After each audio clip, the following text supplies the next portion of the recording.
Hello guys, good noon sa lahat. Meron lang akong i-share sa mga nagpa-parcel everyday. Kami umorder ng seat cover sa sasakyan. Halagang 1 tray. Ngayon, deliver ngayong umaga. Ito na. Ito. Ayan. Ngayong umaga lang ha, mga around 11:38.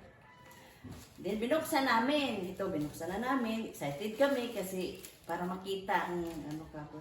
Nung binuksan namin, nagtaka kami. Bakit dalawa ang box? Ayan, dalawa oh. Dalawa, ganyan. Ganon. Ayan ha. Tapos yung nabuksan na yung isa, tapos yung pangalawa, nagtaka kami, bakit yan ang nasa ibabaw. Akala namin itakip lang.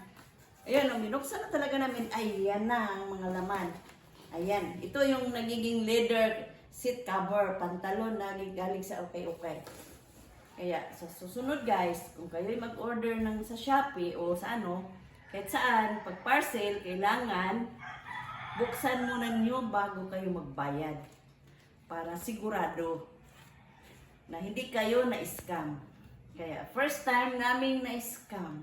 Naibigay na namin yung pera. Ewan ko lang kung anong nangyari kasi hinabol namin yung nag-deliver kasi hindi niya nakita na binuksan na namin. Sana hindi pa na-upload ba sa ano yung pera doon sa may-ari. Sana para may balik yung pera para mag-order ulit kami. So, ito lang guys ang masasabi ko. Ingat sa parcel.